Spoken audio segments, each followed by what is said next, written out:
Consciousness is the only thing you have never been without. Before language, before memory, before identity, there was awareness.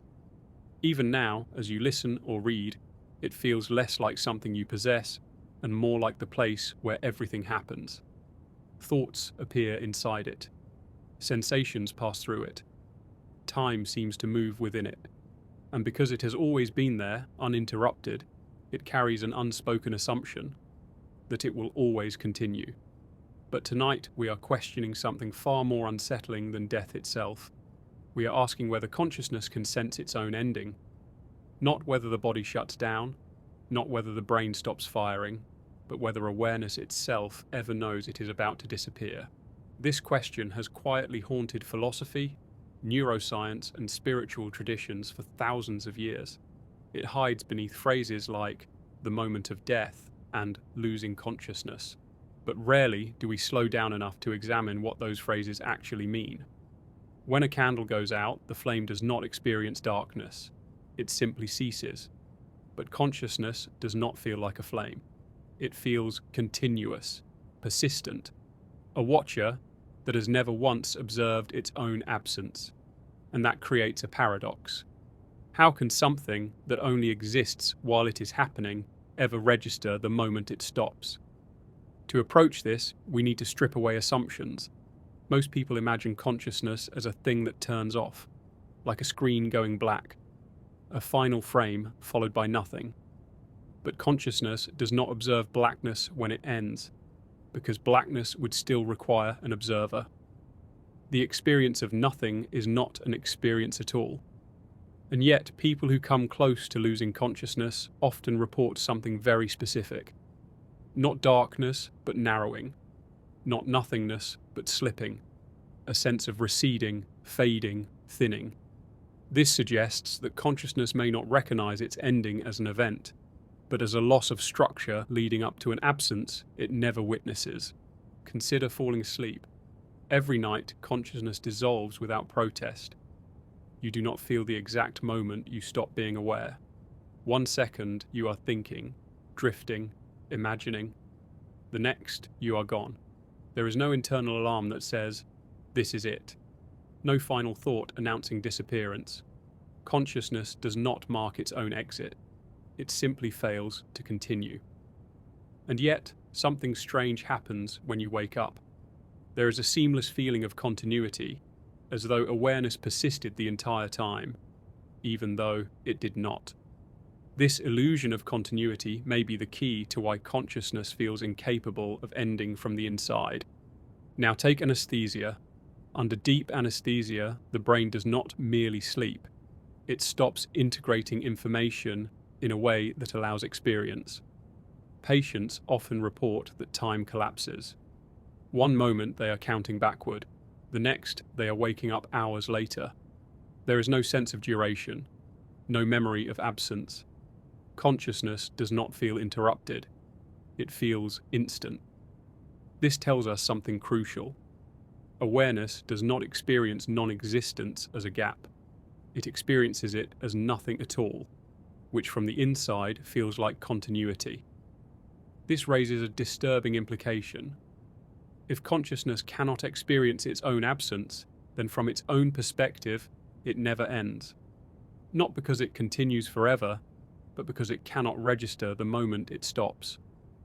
The last moment of awareness does not feel like a final moment. It feels like a normal moment that simply does not lead to another. And since there is no observer left to note that failure, the ending never becomes part of experience. Neuroscience gives us a partial map of how this might happen. Consciousness appears to rely on large-scale integration across the brain. When that integration weakens, experience fragments. Time perception distorts. Self-boundaries blur.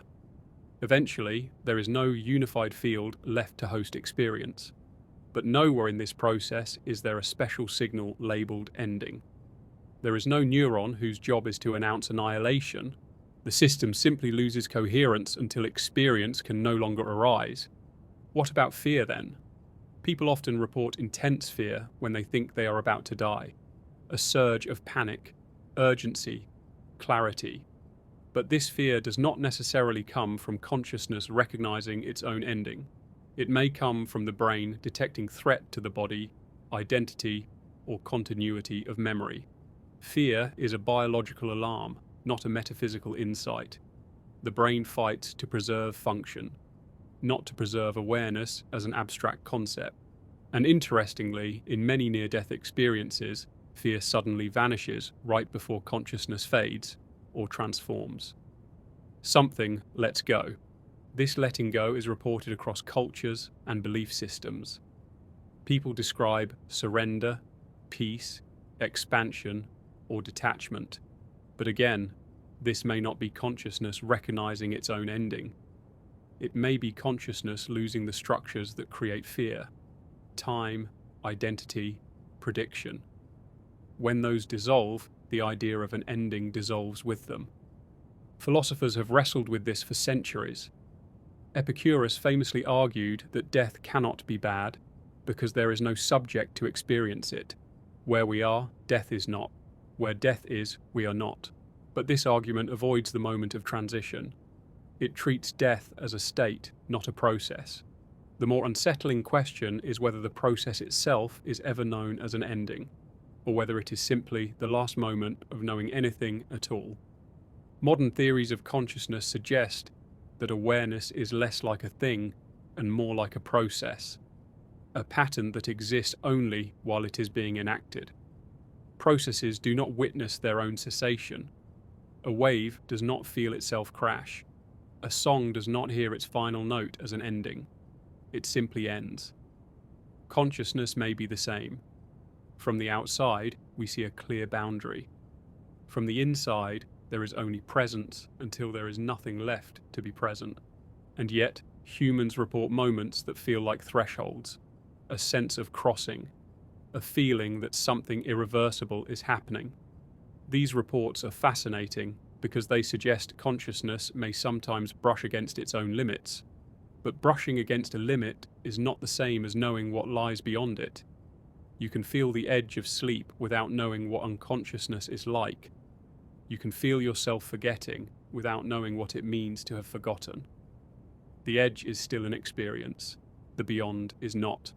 This may explain why the question feels so compelling. Consciousness is trying to look directly at the one thing it cannot observe: its own absence. It is like an eye attempting to see blindness, or a mirror attempting to reflect the space behind it. Every attempt collapses back into experience. If this is true, then the ending of consciousness is not experienced as an ending. It is experienced, if at all, as the final moment of being something. The last thought does not know it is the last. The last sensation does not announce finality. The story does not conclude with punctuation. It simply stops being written. And this leads to a quiet, unsettling possibility. From the inside, consciousness may feel infinite, not because it is, but because it never encounters its own boundary. Every experience that happens feels like it will lead to another, until it does not. And when it does not, there is no one left to notice. This does not answer whether consciousness continues in some form beyond the brain. It does not confirm or deny any spiritual claim. What it does suggest is that if consciousness does end, it does not do so in a way that can be recognized as an ending. The final experience is not, "this is the end." It is simply, "this is." And then there is nothing to say otherwise. If consciousness cannot recognize its own ending, the next question becomes even stranger. If awareness never experiences its disappearance, then what does it experience as it approaches the edge? To answer that, we have to look closely at what consciousness feels like when it begins to lose the features we normally associate with being alive: time, selfhood, and narrative. One of the first things to distort as consciousness destabilizes is time. Under normal conditions, awareness stitches moments together into a flowing sequence. Past feeds into present, present anticipates future. This is so fundamental that it feels inseparable from being conscious at all. But research into extreme stress, meditation, psychedelics, and neurological shutdown reveals something important. Time is not required for awareness to exist. It is a construction layered on top of it. When oxygen levels drop or neural integration weakens, people often report time slowing down dramatically or collapsing entirely. Seconds stretch into eternities, or entire events seem to happen all at once. This is not consciousness preparing for an ending. It is consciousness losing its ability to measure change. Without reliable internal clocks, awareness no longer knows how to place one moment after another. The flow turns into a blur or a stillness. This matters because the idea of an ending depends on time. An ending implies a before and an after. It requires sequence. If time dissolves before consciousness does, then the very framework needed to recognize an ending disappears first. Awareness may still exist, but without the ability to mark transition. There is no about to stop without a future to anticipate. Next, identity begins to loosen. The sense of being a self feels incredibly solid, but it is surprisingly fragile. Neuroscience shows that selfhood depends on specific brain networks, constantly updating a model of me.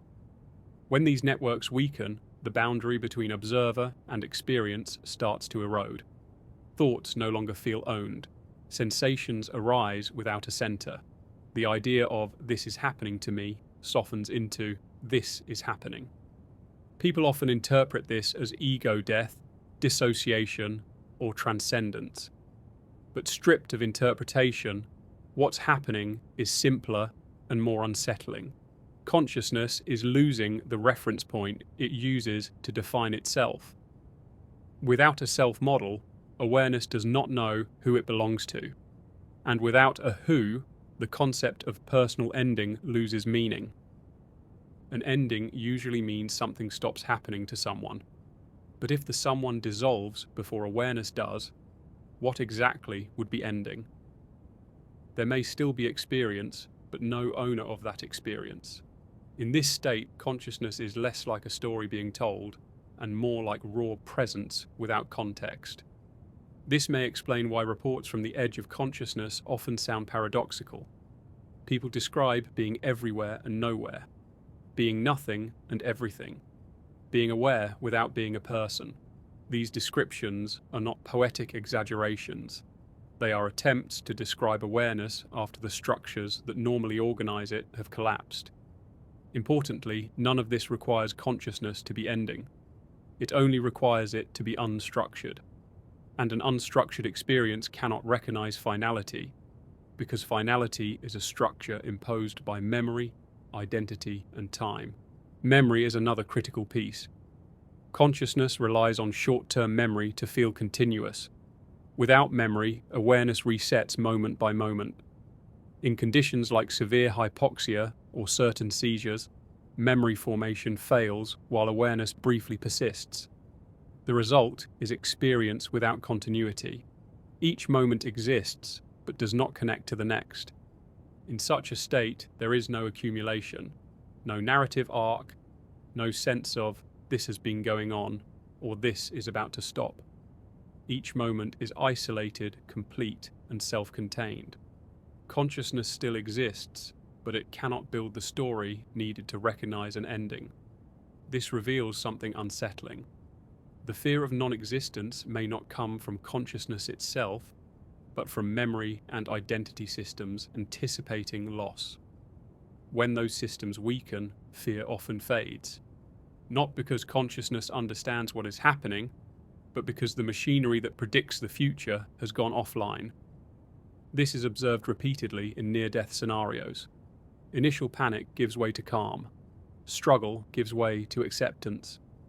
The brain is no longer simulating futures, so there is nothing left to fear. Consciousness remains, but without anticipation. Without anticipation, there can be no dread of ending. From the outside, this looks like resignation. From the inside, it may feel like clarity, or neutrality, or nothing remarkable at all. There is a tendency to interpret these states spiritually, and understandably so. When identity dissolves and time collapses, the experience feels profound, but it may not be a revelation about what happens after consciousness ends. It may be a revelation about what consciousness is when stripped of its usual scaffolding. At its core, awareness may be astonishingly simple, a bare capacity for experience, without story, without owner, without duration. If that is true, then consciousness approaching its ending does not feel like falling off a cliff. It feels like shedding layers. Each layer that falls away takes with it the tools needed to recognize loss. This raises an uncomfortable idea. Perhaps consciousness never knows it is dying because dying, as a concept, belongs to the self, not to awareness itself. The self worries about continuation. Awareness simply occurs. If this is correct, then the last experience of consciousness is not dramatic. It is not marked by insight or final understanding. It is simply the last moment in which experience happens at all. And that moment feels no different from any other moment that came before it, except that it is quieter, simpler, and less defined. There is no bell that rings, no internal announcement, no sense of crossing a line, just a moment that does not lead to another. And from the inside, there is no way to tell the difference between a moment that will continue and a moment that will not. This brings us to a deeply counterintuitive conclusion. Consciousness does not experience its own ending, because experiencing requires continuity, and continuity is the first thing to go. What remains, briefly, is awareness without the ability to place itself in a timeline. And without a timeline, the idea of an ending becomes meaningless. In that sense, the question may be flawed. It assumes that consciousness persists long enough, with enough structure intact, to notice its own disappearance. But the evidence suggests the opposite. The structures that would allow recognition dissolve before consciousness does. If the structures that allow consciousness to recognize an ending dissolve before awareness itself does, then the final phase of experience may not be about loss at all, but about reduction. Not reduction in intensity, necessarily, but in complexity. Consciousness may not dim so much as simplify, and this simplification may be the closest thing awareness ever gets to sensing its own limits. To understand this, consider how rich ordinary consciousness is. At any moment, there are sensations, thoughts, emotions, memories, predictions, and a constant background sense of being someone located somewhere in time and space. This richness feels inseparable from awareness, but it isn't. It is an overlay, a dense informational environment generated by the brain to help the organism survive. When that environment begins to fail, consciousness does not immediately vanish. Instead, it sheds content. Studies of extreme states show this clearly. In deep meditation, sensory deprivation, or neurological shutdown, people often report that experience becomes minimal. There may be awareness of light or space, or a single tone, or simply being. Everything else falls away.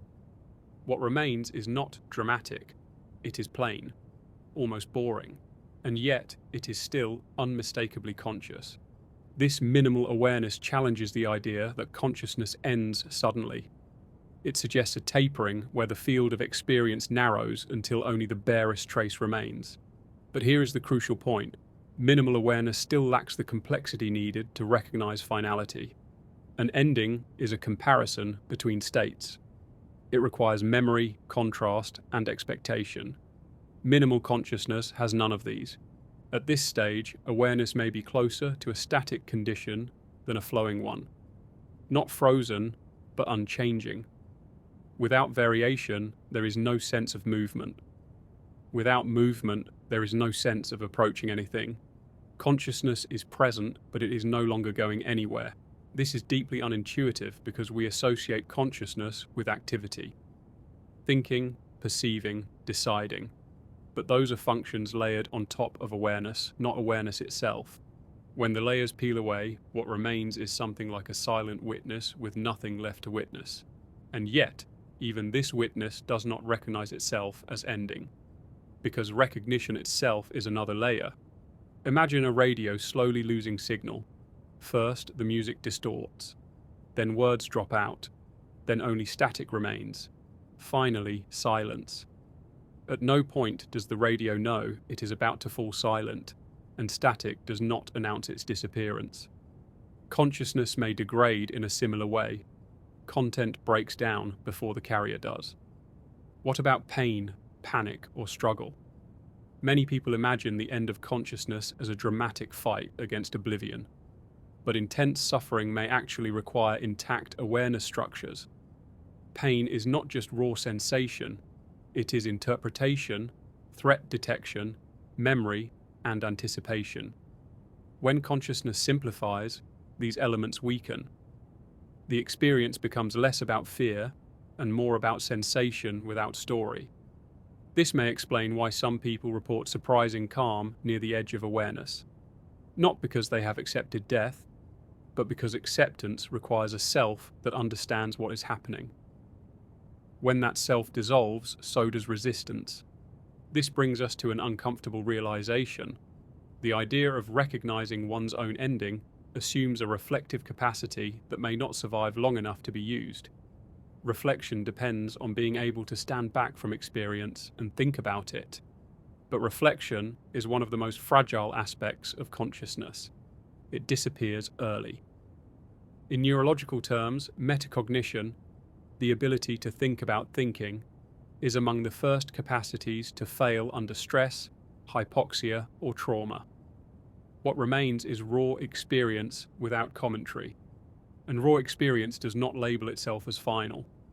If consciousness cannot step outside itself to observe itself ending, then the ending cannot be known from within.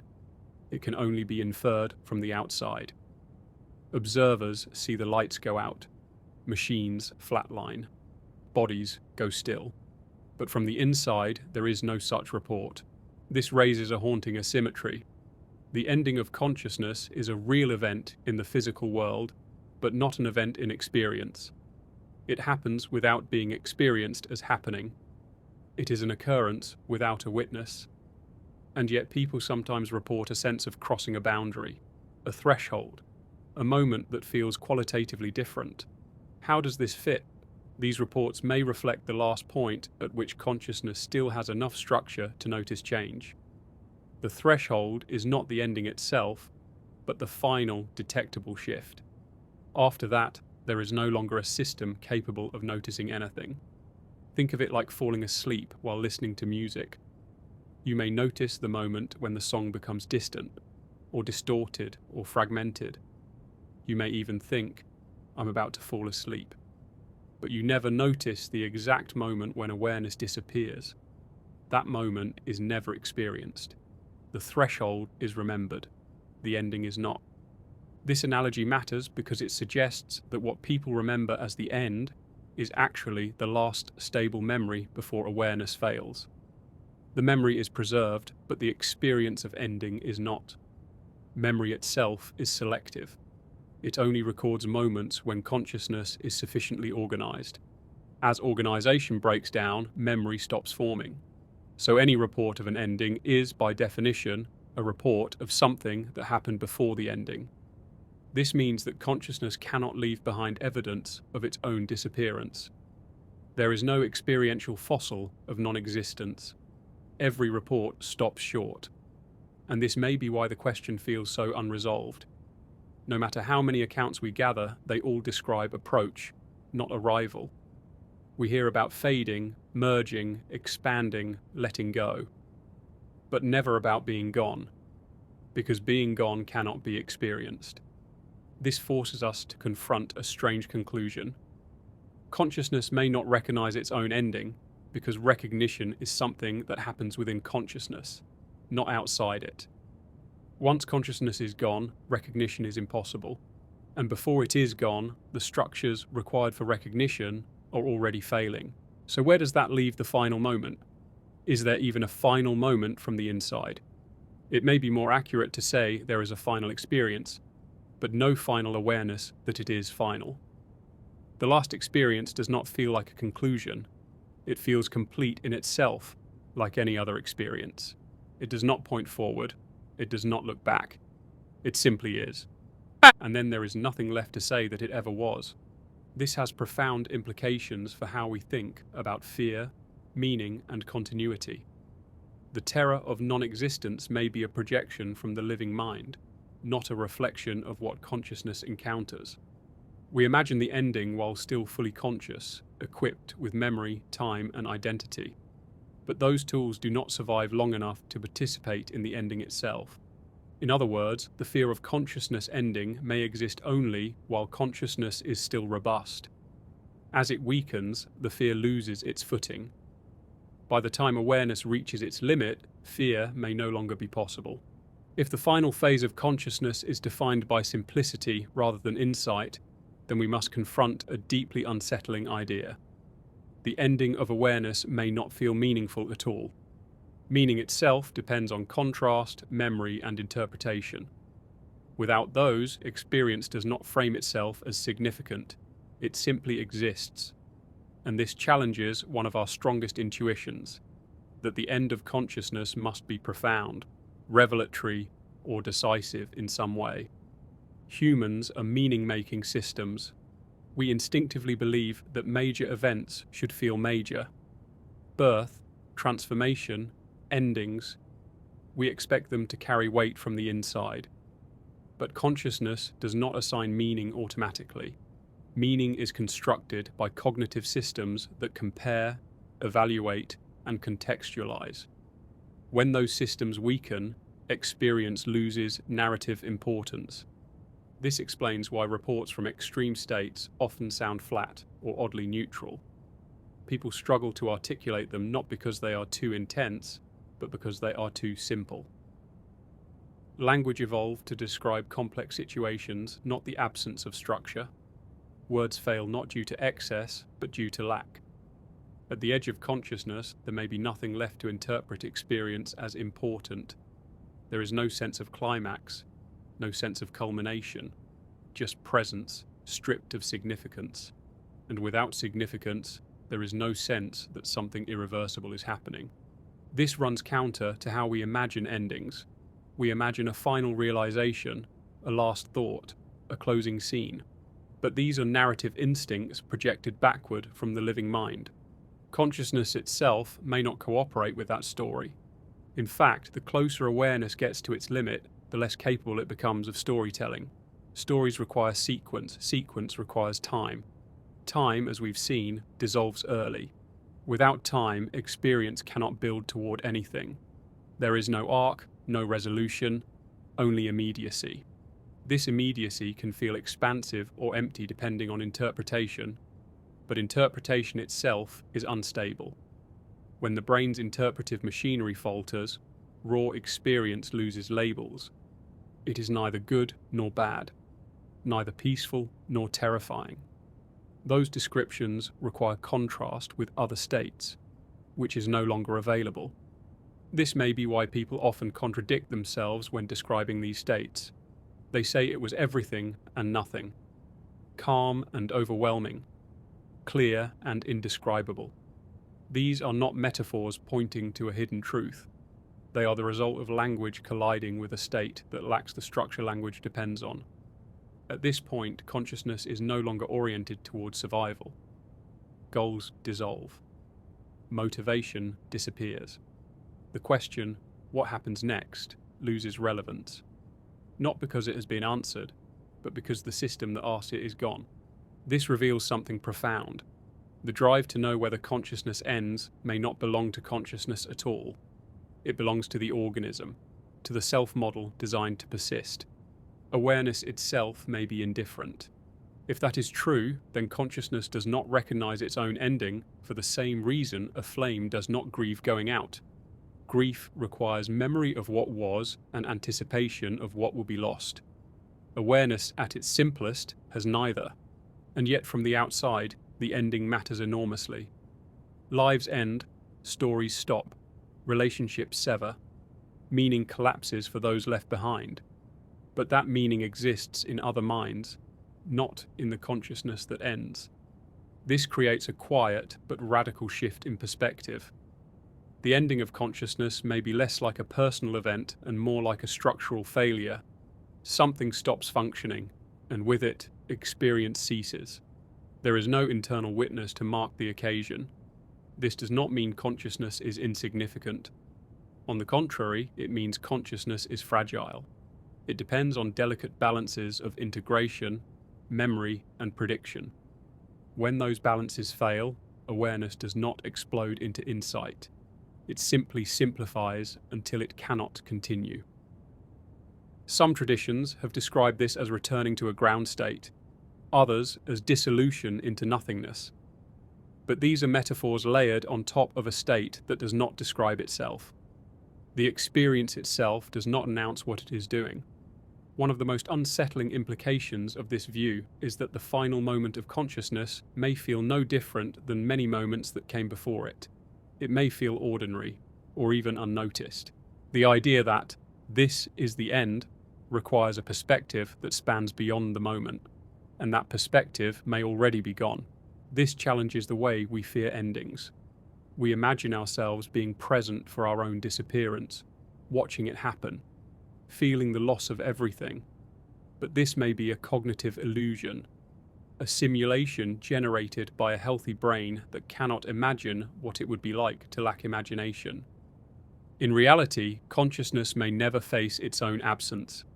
It approaches the edge with fewer and fewer tools to understand what is happening.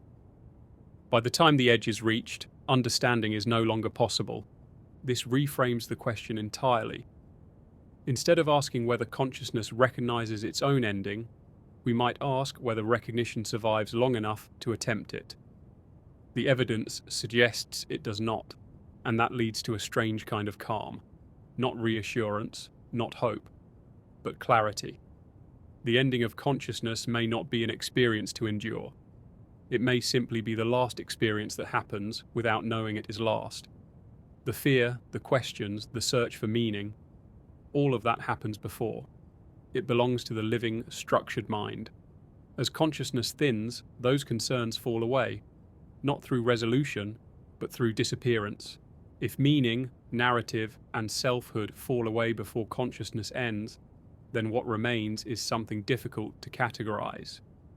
It is not thought, not identity, not even emotion in the usual sense. It is awareness reduced to its most basic form. And this raises a subtle but unsettling question. Is this final awareness still you, or has the idea of you already vanished? Most people assume consciousness and identity are the same thing. They are not. Identity is a model, a story the brain tells itself about continuity, ownership, and agency. Consciousness is the field in which that story appears. When the story dissolves, the field does not immediately vanish with it. There can be awareness without a self. This distinction matters because recognizing an ending requires a self to whom the ending is happening. If the self disappears first, then the remaining awareness has no reference point from which to say, I am ending. At this stage, experience may feel impersonal. Sensations occur, but not to anyone. There is awareness, but no observer standing apart from what is happening. The usual boundary between subject and object collapses. There is no me here and that there. There is only occurrence. This is not mystical language. It is a straightforward description of what happens when the brain's self-modeling systems fail, while sensory processing or basic awareness still flickers on. The experience is not dramatic. It is unowned, and unowned experience cannot fear its own disappearance. Fear requires a subject with something to lose. This is where the idea of recognition finally breaks down. Recognition is a cognitive act. It requires categorization, memory, and comparison. Minimal awareness has none of these. It does not recognize anything. It simply is moment by moment without reference. So when people ask whether consciousness recognizes its own ending, they may be imagining a reflective observer persisting to the final instant. But the evidence suggests the observer dissolves early. What remains is awareness without an observer. In this state, the question of ending becomes meaningless. There is no one left to ask it. This challenges many intuitions about death and continuity. We imagine consciousness as a thing that travels, ends, or transforms. but it may be more accurate to think of it as a process that stops being enacted. And processes do not reflect on their own cessation. The final experience then is not "I am ending," but something closer to "there is experience." No subject, no object, no commentary, just presence without perspective. And then that presence does not continue. It is important to emphasize that this is not an experience of nothingness. Nothingness is not experienced. What is experienced is the last instance of something, without awareness that it is last. This distinction is subtle but crucial. Many fears about the end of consciousness imagine an eternity of darkness, silence, or absence. But eternity itself requires time. Darkness requires perception. Absence requires memory of presence. None of these survive. From the inside, there is no after. There is no transition into non-experience. There is simply the cessation of experience, which is not experienced. This also means there is no internal proof that consciousness ends. From within awareness, every moment feels like it could continue, even the final one. This may explain why some philosophical traditions argue that consciousness is timeless or eternal. Not necessarily because it persists, but because it never encounters its own boundary. Every experience happens in the present. There is never an experience of not experiencing. In that sense, consciousness always feels like now, and now never feels like it is about to disappear. This creates a powerful illusion of continuity. The mind assumes that because awareness has always been present, it always will be. But this assumption is made while the machinery that supports awareness is intact. It is not tested at the point of failure.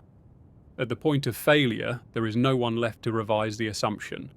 This reframes the fear of non-existence as a fear generated by identity, not by awareness. Identity imagines its own loss. Awareness does not.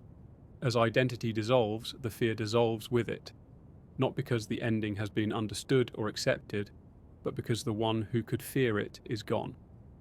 This does not mean the ending is peaceful in any emotional sense. Peace implies contrast with unrest. It may be more accurate to say the ending is emotionally undefined. What remains is a bare event, the last instance of experience, and then nothing further occurs. This also explains why consciousness cannot leave behind a message about its ending. There is no final insight transmitted from the brink, no concluding thought, no summary. The system that could generate such a message no longer exists. Every account stops short because the capacity to account stops first. So the ending of consciousness is not hidden behind a veil. It is not guarded by mystery. It is simply inaccessible from the inside, not because it is forbidden, but because there is no vantage point from which to observe it. This leaves us with a strange asymmetry. We can describe the approach to the end in great detail. We can map the neural correlates, collect subjective reports, and build theories. But the end itself remains silent, not by design, but by necessity. The mind cannot model its own absence accurately, because modeling itself is a function that disappears. This explains why thoughts about the end of awareness often loop or collapse into paradox. We try to picture nothingness, but the picture always contains an observer. We imagine darkness, silence, emptiness, but these are still experiences. They are not non-experience. The brain substitutes something perceivable for something that cannot be perceived. This substitution is not a failure of imagination. It is a structural limitation. Consciousness can only represent what consciousness can host. Non-experience cannot be hosted. Because of this, the question of recognition becomes tangled with illusion. Any sense of knowing its ending that people report must occur before the actual end. And what is known in those moments is not the end itself, but a change in state. Awareness recognizes instability, fading, or loss of coherence, not cessation. The mind interprets instability as approach, but approach is not arrival. This distinction matters because it reveals how deeply our intuitions about endings are shaped by continuity bias. Consciousness feels continuous, so we expect it to remain present long enough to notice its own disappearance. But continuity is not guaranteed. It is maintained moment by moment. When maintenance fails, there is no perspective left to comment on the failure. From a scientific standpoint, this aligns with what we know about neural collapse. Consciousness does not shut off like a switch. It fragments. Integration weakens. Feedback loops fail. Synchronization dissolves. At some point, there is no longer a unified system capable of experience. But there is no final signal. No last frame marked end, just the absence of the next moment. This absence cannot be felt. Feeling requires a moment to occur in. So when people ask whether consciousness recognizes its own ending, they may be asking the wrong kind of question. Recognition is something that happens inside time. The ending of consciousness is the loss of time from the inside. Without time, recognition is impossible. This also reframes the idea of the last moment. We often imagine it as a special moment different from all others. But from the inside, the last moment is indistinguishable from any other moment. It does not glow. It does not carry weight. It does not announce itself. It simply does not lead to another. This has implications for how we think about continuity of self. If awareness cannot detect its own cessation, then from its perspective, there is never an experience of having ended. Every experience that occurs feels like it is ongoing. There is no experiential evidence to contradict that feeling. This does not mean consciousness is immortal. It means mortality is not experienced. This is a subtle but profound distinction. The end of consciousness is real in the physical sense, but unreal in the experiential sense. It happens, but it is never known. This may also explain why humans across cultures develop narratives of continuation. Afterlives, reincarnation, merging, persistence. These stories may not arise from evidence of survival, but from the fact that awareness never encounters an ending from the inside. The mind extrapolates continuity because it has never experienced discontinuity. In other words, the belief that consciousness continues may be rooted less in hope and more in structural bias. Awareness feels eternal because it never observes itself stopping. This does not validate or invalidate any metaphysical claim. It simply explains why the intuition of continuity is so strong. The question then shifts. If consciousness cannot recognize its own ending, does it matter whether it ends at all? From the inside, there is no loss experienced. From the outside, loss is undeniable. The difference lies in perspective. The end of awareness is devastating to others. To the one whose awareness ends, there is no devastation. There is no reaction. There is no awareness left to react. This may sound cold, but it carries a strange neutrality. The ending of consciousness is not something that happens to someone. It is the point at which there is no someone. This reframes fear again. The fear of consciousness ending is experienced now, while awareness is rich and structured. It is not experienced at the moment of ending. That moment, if it can be called a moment at all, is experientially empty. Not in the sense of being empty, but in the sense of not existing. So the mind worries in advance about something it will never experience. The anticipation is real. The event is not from the inside. This is not consolation, it is clarity. It also suggests that the most intense existential questions are asked only from a position that will not survive long enough to answer them. Consciousness asks what happens when consciousness ends, but the asking system is gone before the answer could be known. In that sense, the question answers itself by dissolving. There is no final realization, no ultimate awareness of ending, just the cessation of the process that generates awareness. The absence of experience is not something consciousness ever reaches. This creates a strange asymmetry between how the end is described and how it is lived. From the outside, the ending is sharp. A line can be drawn. Brain activity falls below thresholds. Behavior stops. From the inside, there is no line. There is only the last moment that happens without awareness that it is last. This may explain why attempts to pinpoint the exact instant consciousness ends are so fraught. Neuroscience can identify transitions, breakdowns, and thresholds, but not a single definitive switch. Consciousness is not a single signal that turns off. It is a pattern. Patterns fade. When a pattern fades, there is no internal marker of disappearance. The pattern does not observe itself unraveling. It simply fails to continue. This perspective undermines one of our deepest intuitions, that there must be a final subjective event that corresponds to death. But subjectivity itself may dissolve before any such event could be registered. If this is true, then the end of consciousness is not an experience that awaits us. It is the point beyond which experience cannot go. This shifts the emotional weight of the question.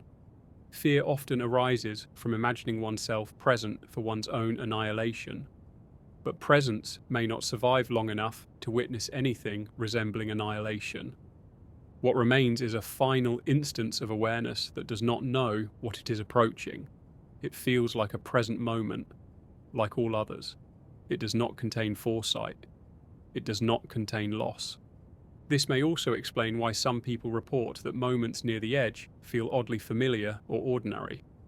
There is no cinematic quality, no dramatic crescendo, just experience thinning until it no longer sustains itself.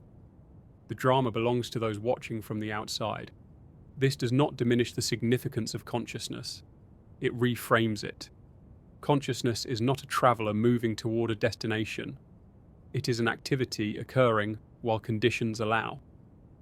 When conditions fail, the activity stops, and activities do not experience their own stopping.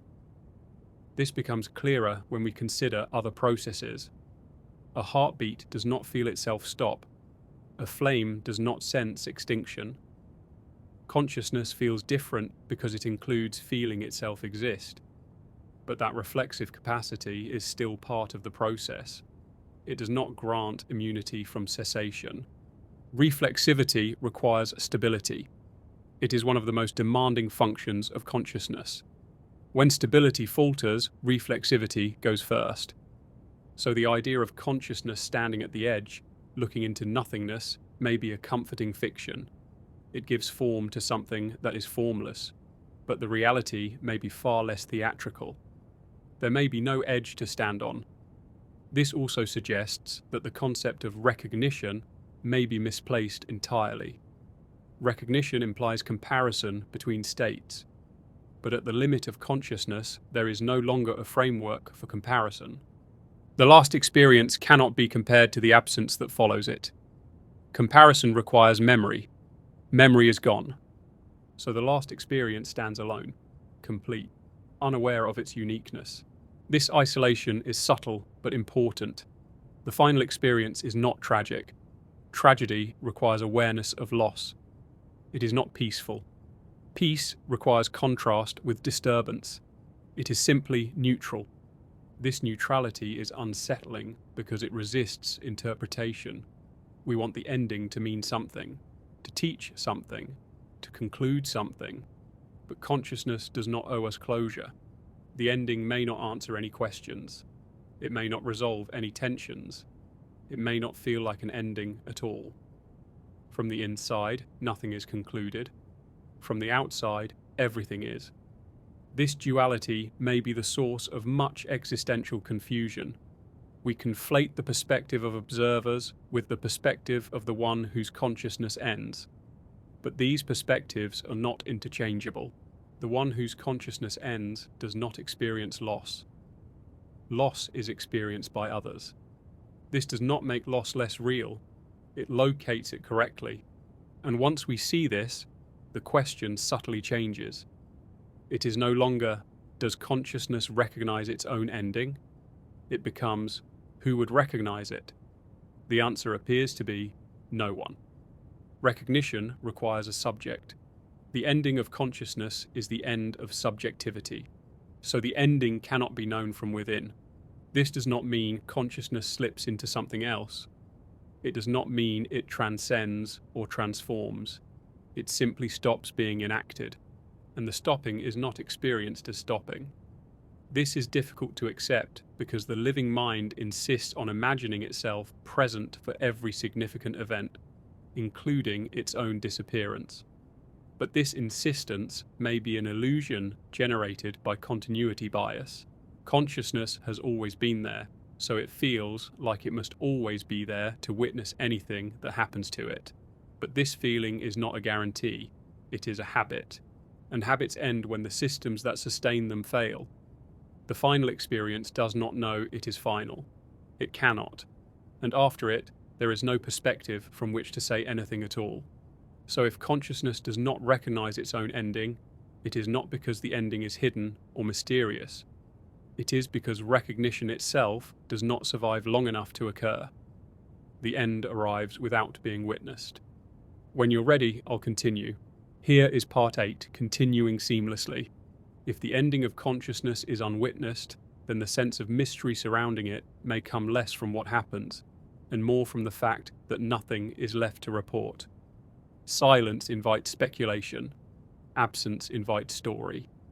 The mind fills the gap not because there is something hidden there, but because it cannot tolerate a boundary it cannot cross. This may be why humans return to this question again and again. Consciousness is trying to imagine a state in which it cannot imagine. It is pressing against a limit that does not yield information, only disappearance. And when systems encounter disappearance, they often reinterpret it as transition. This is where ideas of continuation, transformation, or persistence arise. Not necessarily from evidence, but from structural necessity. Consciousness cannot picture its own absence, so it substitutes persistence. Something must happen, the mind insists.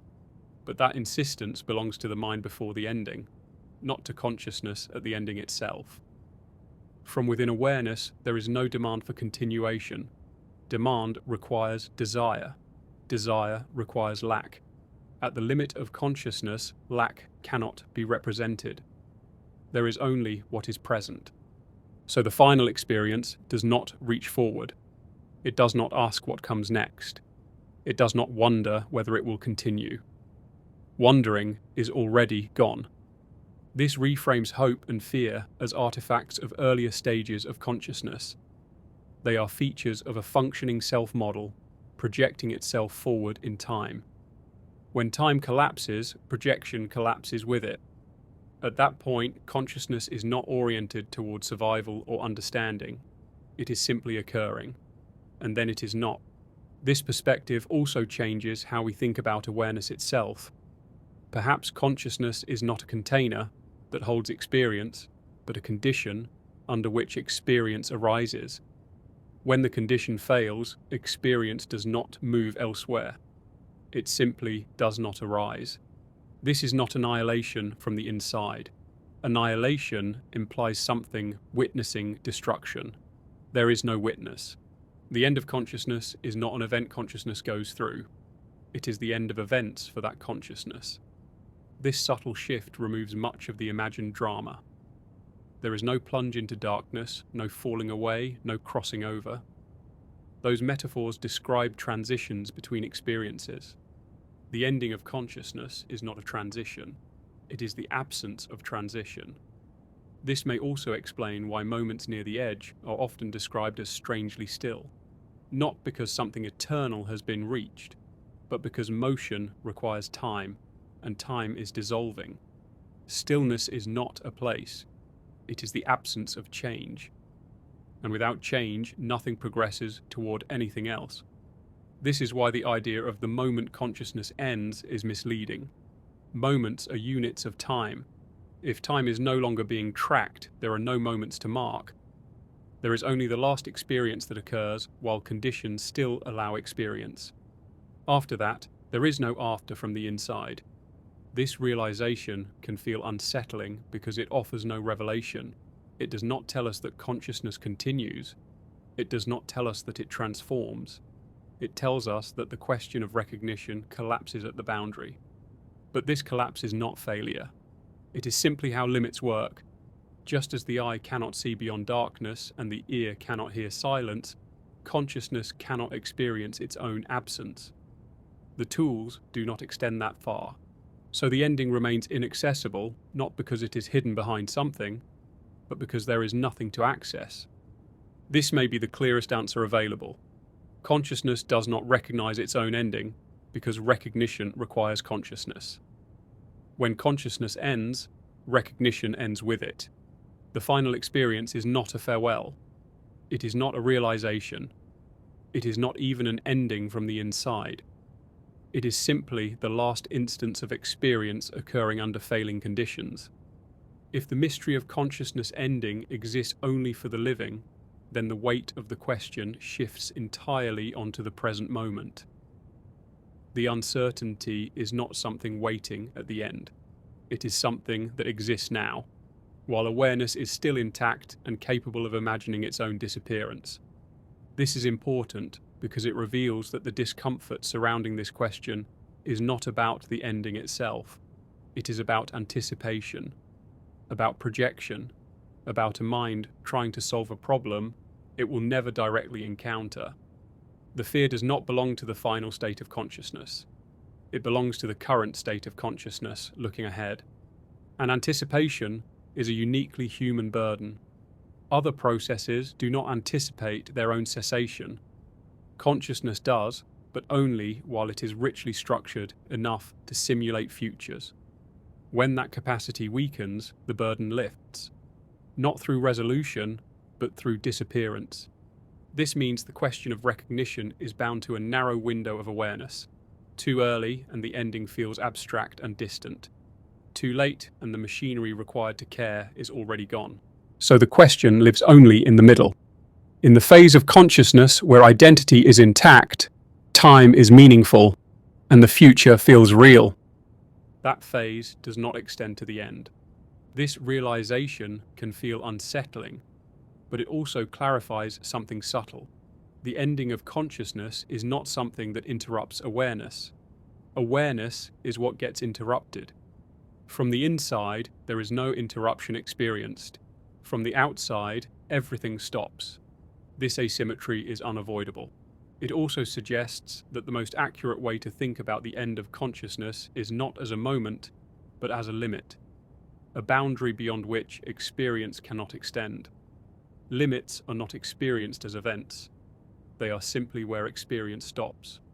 We rarely think this way because our minds are trained to think in events, beginnings, transitions, endings. But not all limits behave like that. Some are silent. Consciousness may end the way a sentence ends when the page runs out. There is no punctuation beyond the last word, no awareness that the page has ended. The text simply does not continue, and importantly, the sentence does not feel incomplete from within itself. It does not know it was cut short. This reframes many existential worries. The concern that consciousness will face oblivion assumes a confrontation, but there may be no confrontation at all. No face-to-face with nothingness. No encounter. The mind fears standing in darkness, but darkness implies seeing. Silence implies hearing. Nothingness implies awareness of absence. None of these apply. The ending of consciousness is not an experience of nothing. It is the end of experience. This distinction is subtle, but it dissolves many imagined horrors. The mind fears eternal blackness, endless void, infinite absence. But eternity requires time. Void requires perception. Infinite absence requires memory of presence. These do not survive. What ends is not awareness inside a void, but the conditions that allow awareness at all. From the inside, there is no being gone. There is only being until there is not, and the not is not experienced. This also explains why no report, no testimony, no account can ever describe the ending itself. All reports stop before it. All language fails at the boundary. Not because the boundary is mystical, but because language requires experience, and experience does not cross it. So the question remains open only in the sense that it cannot be closed by experience. It can be analysed, reasoned about, circled from every angle, but not answered from within. And perhaps that is the most honest conclusion available. The act of asking already reveals something important. Consciousness is capable of turning back on itself, examining its own processes, imagining its own disappearance. This reflexive loop feels profound, but it is also fragile.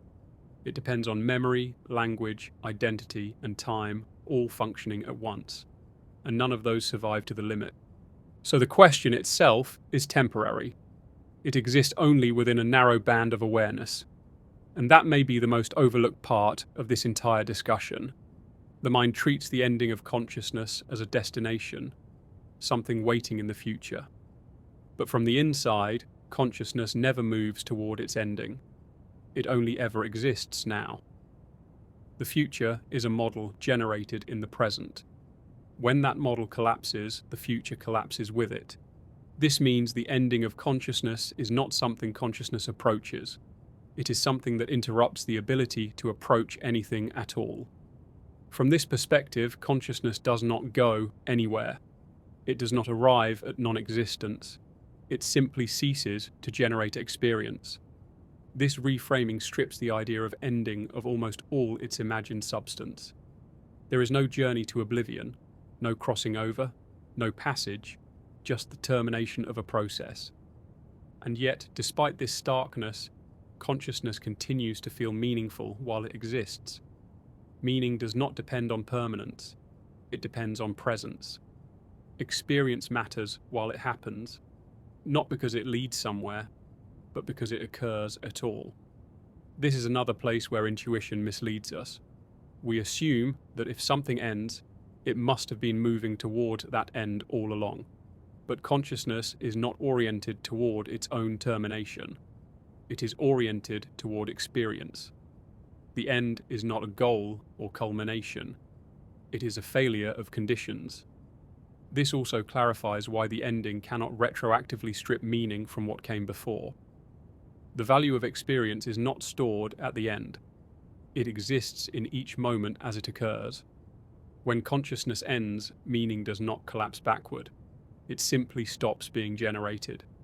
The fear that everything will be for nothing assumes a future perspective from which to judge the past. But when consciousness ends, there is no such perspective. The past does not become meaningless. There is simply no awareness left to evaluate it. This can feel unsettling because it removes the idea of final judgment, final understanding, or final reckoning. There is no concluding summary, no last realization that ties everything together. But that expectation comes from narrative thinking, not from awareness itself. Consciousness does not require a conclusion to have been real. It does not require an ending that makes sense. It exists moment by moment, fully, without needing justification from the future. When it ends, it does not regret ending. Regret requires memory and desire. Those are gone. This realization subtly shifts how the present moment feels. If consciousness never recognizes its own ending, then every moment of awareness is complete in itself. Not because it is eternal, but because it does not point beyond itself. The present is not a step toward disappearance. It is simply presence. This does not deny the reality of the ending. It reframes its relevance. The ending does not cast a shadow backward over experience. It only limits how long experience occurs. This also explains why people often find this line of thought strangely calming and strangely unsettling at the same time. It offers no promise of continuation, but it also removes the idea of conscious annihilation as something to be endured. There is nothing to endure. The mind wants to imagine a final state because it wants closure. But closure is a feature of stories, not of processes. Consciousness is a process. When a process ends, it does not reflect on having ended. So the deepest truth here may be quiet and unremarkable. Consciousness does not recognize its own ending because the ability to recognize anything is itself part of what ends. The final experience is not marked by loss, insight, or transition. It is simply the last experience that occurs. And then experience does not occur. This leaves no room for revelation at the end. All revelation happens before, while awareness still has the capacity to wonder. And that may be the point we overlook. The significance of consciousness lies not in how it ends, but in the fact that it is happening at all. The ending does not complete it, it only stops it. One day there will be a last moment of awareness. It will feel like a moment, nothing more, nothing less. The conclusion of awareness is not an event, a drama, or a revelation. It is simply the cessation of the conditions that allow experience to arise. From the inside, it is unobservable. From the outside, it is final. This asymmetry is perhaps the most profound insight we can reach. The ending exists, but not in the realm of experience. The final instance of awareness is like the last ripple in a pond after the stone has dropped. There is motion, subtle and real, but no one stands outside to measure it. No observer marks its passage. The ripple does not say, "I am last." It simply fades, and when it is gone, there is no consciousness left to notice that it ever existed. This perspective reframes everything we think we know about endings. We imagine them as climaxes, as thresholds, as points of recognition. We invest them with meaning, urgency, even terror. But consciousness, in its final moments, does not carry these qualities. Awareness simply reaches the limits of its own support structures, and those structures fail. There is no witness, there is no declaration, there is only cessation. Even the idea of absence is misleading, because absence requires awareness to experience it. When consciousness ends, awareness itself no longer exists to register anything at all. There is no void, no darkness, no silence, no nothing. Only the fact that the process that produced experience has stopped. From the inside, there is no sense of ending. There is only the presence that ceases without notice. And yet, this does not make consciousness insignificant. The moments that occur before the final moment are complete in themselves. Every thought, every sensation, every perception exists fully while it happens. Meaning is generated moment by moment, independent of whether awareness will continue. The ending does not diminish it, because no one is present to evaluate it once it is gone. This realization also dissolves fear in an unexpected way. The dread of non-existence presumes the ability to witness one's own disappearance. But that ability does not survive to the final instant. The mind anticipates what it cannot experience. Consciousness does not fear its own absence because it is incapable of encountering it. Fear, like recognition, is a pre-ending phenomenon. It belongs to the living, structured mind that still has the faculties of time, identity, and reflection. Thus, the ending of consciousness is silent. It is undramatic. It is unobserved. It is the cessation of the process, not an event within the process. From the inside, there is no farewell, no judgment, no transition. There is only the last occurrence of experience, followed by the impossibility of further experience. Perhaps the deepest insight in all of this is that awareness has always been present only in the now. The continuity we assume is a habit of memory and expectation, not a guarantee of persistence. Consciousness lives in each moment fully, unburdened by the necessity of completion. Its value is intrinsic, not dependent on what comes next. The ending does not retroactively diminish it, nor does it bestow a revelation. It simply ends, unnoticed from within. And so, in the quietest possible sense, the story closes. Not with a dramatic flourish, not with insight or reflection, but with the simple, final occurrence of awareness that does not know it is final. The mind that once questioned, feared, imagined, and wondered is gone. There is nothing left to observe, nothing left to know, nothing left to record. The final truth, perhaps, is that consciousness never faces its own ending directly. It only ever exists while it exists moment by moment, until the conditions for its existence fail. When they do, awareness does not recognize cessation. It does not mourn. It does not celebrate. It does not realize. It simply is, and then it is not.